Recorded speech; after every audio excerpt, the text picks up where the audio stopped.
students, this is Anu Asthana. Today I am here with lecture 8 of chapter Life Processes. In previous lecture we have seen that how transportation occurs with the help of transportation, how blood and oxygen transport in all over the body. अब हम लोग आज जो बात करेंगे, आज हम लोग देखेंगे कि हमारी बॉडी में एक सिस्टम और होता है जिसके थ्रू, या आप बोल सकते हैं प्रोसेस है कि जिसके थ्रू हम लोग क्या करते हैं, हमारी बॉडी में जो नाइट्रोजीनियस वेस्ट होता है उसका रिमूवल करते हैं। अब बेसिकली क्या होता है, हमारे फूड के थ्रू जो हमारा आपके लिए वेस्ट फूड होता है जो सॉलिड फॉर्म में होता है वो तो एनएस के थ्रू रिमूव हो जाता है, लेकिन इसके अलावा भी कुछ ऐसे प्रोडक्ट जिसको हम बोलते हैं नाइट्रोजीनियस प्रोडक्ट, वो होते हैं जो हमारे बॉडी में से रिमूव होना बहुत जरूरी होता है और वो होता है यूरिन के फॉर्म में। तो हमें एक्सक्रीशन सिस्टम को पढ़ना है। आज सबसे पहले आज हम लोग जो अपना टॉपिक स्टार्ट कर रहे हैं दैट इज कॉल्ड एक्सक्रीशन। और एक्सक्रीशन हम लोग किसका पढ़ेंगे, एक्सक्रीशन हम पढ़ेंगे ह्यूमन बींग्स का। क्लियर है? तो देखिए सबसे पहले चीज कि एक्सक्रीशन होता क्या है, अगर आपको डिफाइन करने की बात आए तो आप बताएंगे कि एक्सक्रीशन क्या है। सिंपली एक प्रोसेस है, ऑब्वियसली चीज है, दिस इज अ प्रोसेस। अब कैसा प्रोसेस है कि जिसमें रिमूवल होता है ना, इन विच रिमूवल अकर्स। अब रिमूवल किसका होगा, तो रिमूवल ऑफ नाइट्रोजीनियस वेस्ट। हमारी बॉडी में जो नाइट्रोजीनियस वेस्ट है जब उसका रिमूवल होता है तो उसे हम उस प्रोसेस को हम लोग क्या बोलते हैं, that is called excretion. Clear होता है? अब now this question arises that what is nitrogenous waste. तो इन ह्यूमंस जो नाइट्रोजीनियस वेस्ट होता है दैट इज यूरिया। क्लियर है? तो यूरिया क्या होता है, जब हमारी बॉडी में से रिमूव होता है तो उस प्रोसीजर को ही, उस प्रोसेस को ही हम लोग क्या बोलते हैं, दैट इज कॉल्ड एक्सक्रीशन। अब बात करते हैं ये किस तरीके से होता है। तो सबसे पहली बात कि जो एक्सक्रीशन होता है बेसिकली वो हमारा एक्सक्रीटरी सिस्टम के थ्रू होता है, यानी कि उसके अंदर कुछ ऑर्गन्स का जो ग्रुप होता है वो उसके अंदर पार्टिसिपेट करता है और उस सिस्टम को हम लोग क्या बोलते हैं, एक्सक्रीटरी सिस्टम। ये हमारी बॉडी का, जो ह्यूमन बॉडी है उसका ये एक्सक्रीटरी सिस्टम है, जिसके अंदर हम देख सकते हैं कि 1 पेयर ऑफ किडनीज है। हमारी बॉडी में एक पेयर यानी कि 2 हमारे पास क्या होती है, किडनी होती है। जो लेफ्ट साइड में किडनी होती है this is known as left kidney, जो राइट में लोकेटेड होती है this is known as right kidney. उसके बाद हमारे पास क्या होता है, 1 पेयर ऑफ यूरेटर होता है, एक ट्यूब्यूल लाइक स्ट्रक्चर होता है जिसके थ्रू जो यूरिन होता है वो पास आउट होता है, साथ ही साथ वो कलेक्ट होता है कहां पर, एक ब्लैडर में। This is a muscular bag like structure जो कैसा होता है, जो एक क्या करता है, कलेक्टिंग, आप बोल सकते हैं यहाँ पर कलेक्शन होता है। किसका कलेक्शन होता है, यूरिन का। और यूरिन क्या है, हमारा नाइट्रोजीनियस वेस्ट है। ठीक है? तो यहाँ पर क्या होता है, यूरिनरी ब्लैडर में इसका कलेक्शन होता है। और सबसे इंपॉर्टेंट चीज क्या है कि ये जो हमारा ब्लैडर होता है ये कैसा होता है, वॉलंटरी होता है। मीन्स ये वॉलंटरी एक्शन है कि जब आपको फील होता है कि हाँ अभी फुल है, आपको यूरिन के लिए जाना चाहिए, तब आप यूरिन पास करते हैं। तो ये बेसिकली क्या होता है, हमारे सीएनएस से अटैच होता है और ये हमारा क्या होता है, वॉलंटरी एक्शन होता है। क्लियर होता है?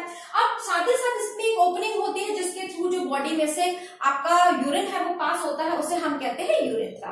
क्लियर होता है? तो इस तरीके से हमारे टोटल एक्सक्रीटरी सिस्टम में जो पार्टिसिपेट करने वाले ऑर्गन्स हैं, आई होप कि आपको समझ में आए होंगे कि आपके पास 2 किडनीज होती है, 2 यूरेटर होते हैं, एक ब्लैडर होता है और एक यूरेथ्रा होता है। Is it clear to all of you? अब हम लोग बात करते हैं कि इसकी सिचुएशन कैसी होती है, कहां पर लोकेशन होता है। तो देखिए बेसिकली हम क्या देखते हैं कि हमारी जो किडनीज होती हैं, अगर हम यहाँ पे कमर पे हाथ लगाएं तो इसके ठीक पीछे की तरफ ये जो बैक साइड होता है हमारा, वहां पर क्या होता है, इस किडनी का लोकेशन होती है।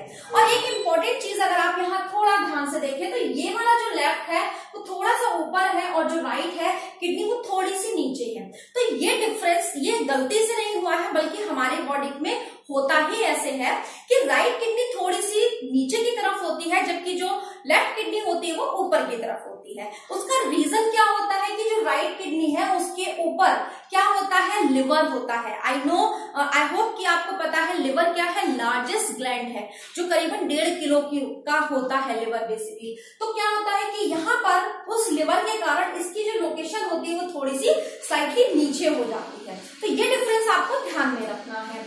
अब देखिए यहाँ पर होता क्या है, ये आपको समझ में आ गया कि, और साथ ही साथ एक चीज और कि ये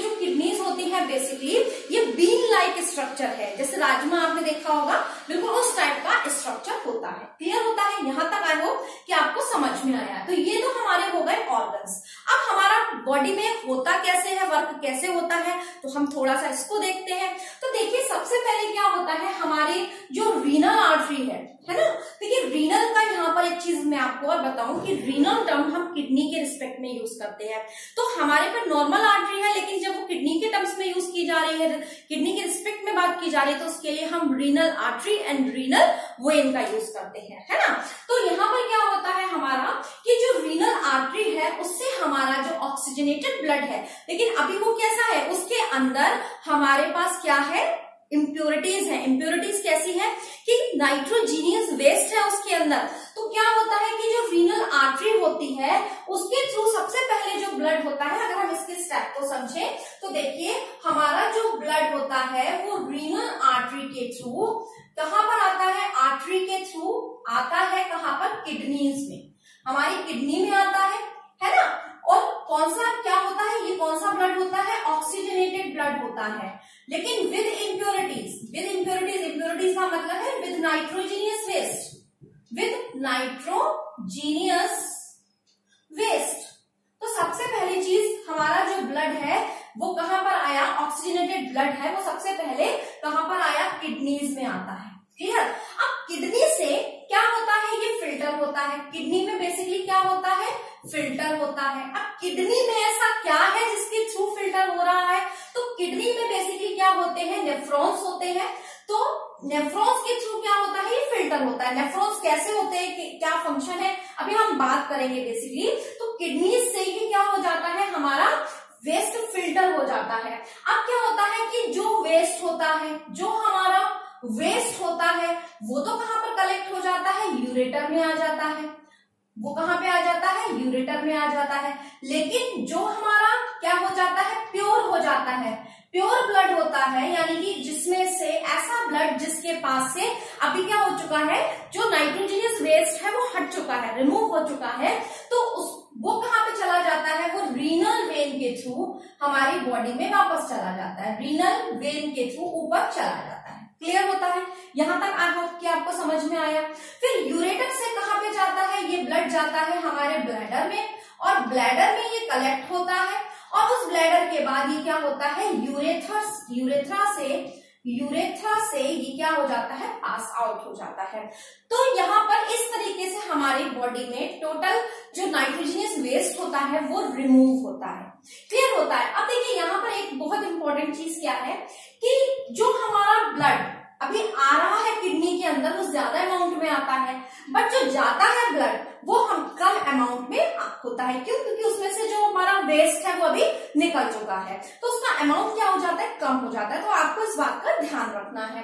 तो यहाँ पर ये आपको समझ में आया कि किस तरीके से ये पूरा प्रोसीजर हुआ कि रीनल आर्टरी से हमारी बॉडी में कहाँ पे गया, किडनी में गया, किडनी में फिल्टर हुआ, जो वेस्ट था वो तो यूरेटर के थ्रू ब्लैडर में पहुंचा, ब्लैडर से यूरेथ्रा के थ्रू बाहर निकल गया, और साथ ही साथ जो फिल्टर होने के बाद जो ब्लड था वो रीनल वेन के थ्रू बाहर मतलब चला गया, लौट गया।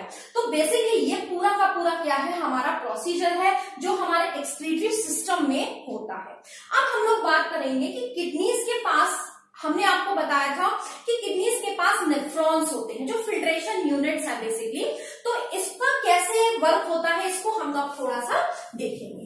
तो देखिए सबसे पहली चीज हम लोग नेफ्रॉन के स्ट्रक्चर को देखेंगे। देखिए नेफ्रॉन का स्ट्रक्चर अपने आप में बहुत इंपॉर्टेंट स्ट्रक्चर है। कई बार इसका लेवल डायग्राम भी पूछ लिया जाता है, तो अब थोड़ा सा कॉम्प्लिकेटेड लगता है क्योंकि बुक्स में आप देखेंगे तो बहुत कॉम्प्लिकेटेड सा लगता है, बट मैं इसको थोड़ा सा सिंपल फॉर्म में आपको बताने की कोशिश करूंगी। सबसे पहली चीज हमको ये बात पता है कि किडनी के पास क्या है, नेफ्रॉन्स है। तो नेफ्रॉन्स इसकी क्या हो गई, बेसिक फंडामेंटल यूनिट्स हो गई। और हमारी किडनी में बहुत सारे मिलियंस में क्या होते हैं, हमारे नेफ्रॉन्स प्रेजेंट होते हैं जिनका बेसिक काम क्या होता है, फिल्ट्रेशन करना। तो देखिए सबसे पहले हम बात करते हैं नेफ्रॉन के स्ट्रक्चर की। ठीक है, तो अभी हम क्या देखते हैं, नेफ्रॉन का स्ट्रक्चर कैसा होता है। तो देखिए नेफ्रॉन कुछ इस टाइप से आपको दिखाई देता है। ये एक कप लाइक स्ट्रक्चर आपको दिखाई देगा। यहां से ये कॉइल फॉर्म में हो जाता है, फिर यहां से ये क्या होता है, देखिए इसको हम थोड़ा सा इजी वे में हम इसे कोशिश करेंगे बनाने के लिए। ठीक कुछ इस टाइप से होगा। देन ये हमारा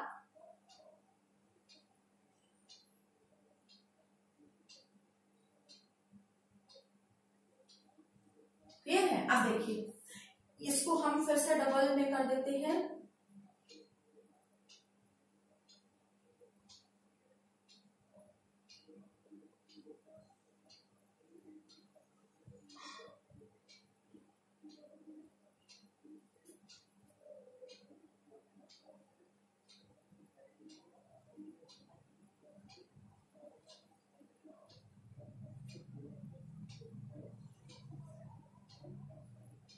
ये हमने कुछ इस टाइप से इसका स्ट्रक्चर बना दिया। ठीक है, ये सिंपल स्ट्रक्चर मैंने बनाया, बहुत सिंपल स्ट्रक्चर बनाया है।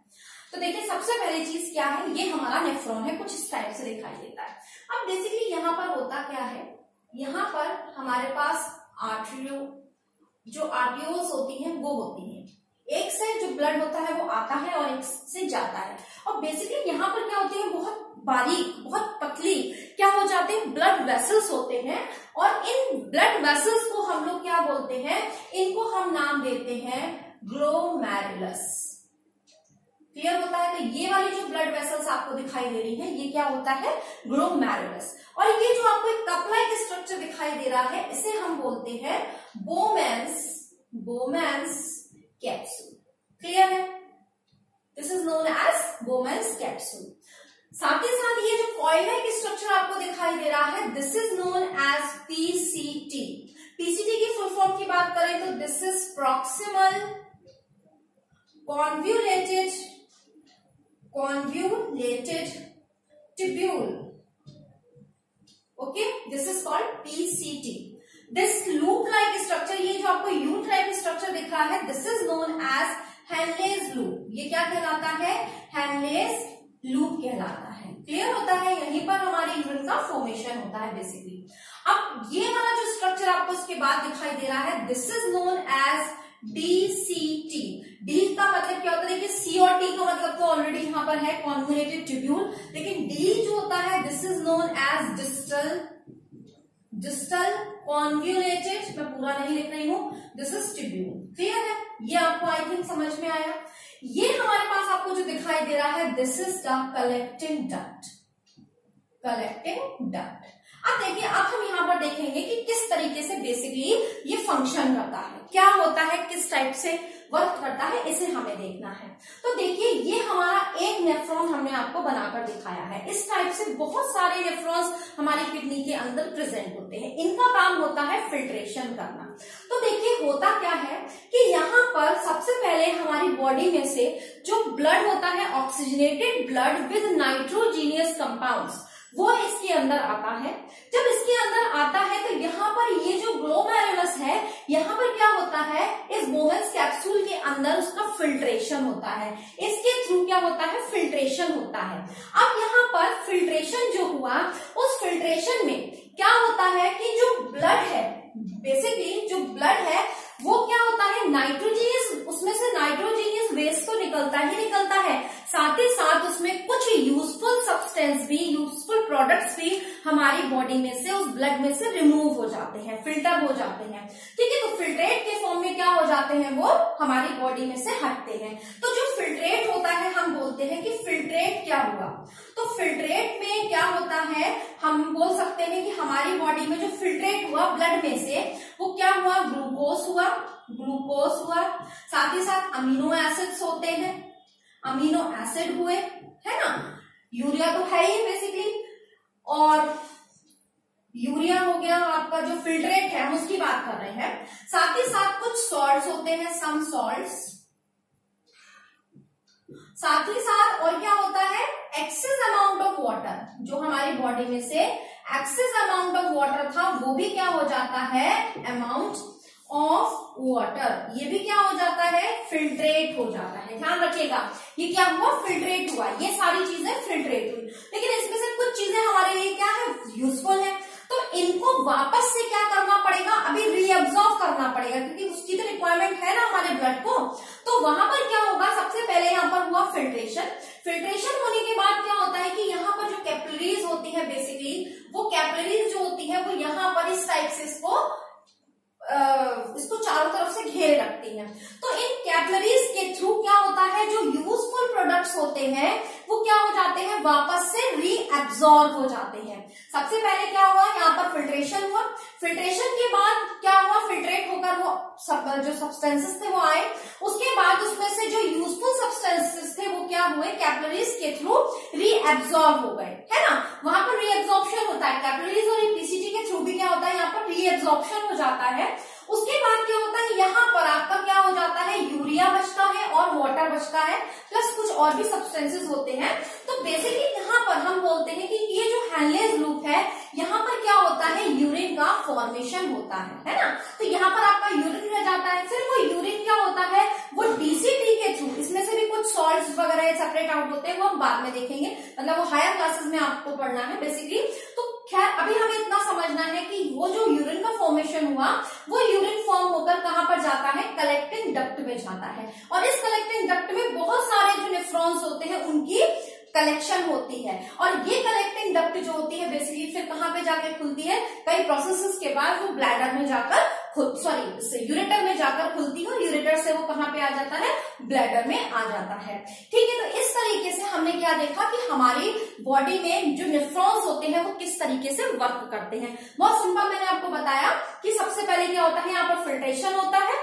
फिल्ट्रेशन में जो हार्मफुल सब्सटेंसेस है, नाइट्रोजीनियस वेस्ट है, उसके अलावा जो हमारे सब्सटेंसेस होते हैं, यूजफुल सब्सटेंसेस हैं, वो भी क्या हो जाते हैं, फिल्टर होते हैं। फिल्टर होने के बाद यहाँ पर उनका रीएब्सॉर्प्शन होता है, फिर कलेक्शन होता है, यूरिन का फॉर्मेशन होता है, और फिर कलेक्शन होता है कलेक्टेड डक्ट में। इस तरीके से हमारी पूरी जो बॉडी है उसमें से जो ब्लड है वो क्या होता है, उसमें से यूरिन का फॉर्मेशन होता है। बड़ा अमेजिंग सा लगता है कि यूरिन का जो फॉर्मेशन है वो ब्लड से हो रहा है। तो आपने देखा कि किस तरीके से हमारा एक्सक्रीटरी सिस्टम वर्क करता है। आई होप कि आपको समझ में आया होगा, और आपको कोई भी अगर डाउट लगता है तो आप प्लीज कमेंट बॉक्स में मुझसे कंसल्ट कर सकते हैं। Thanks a lot.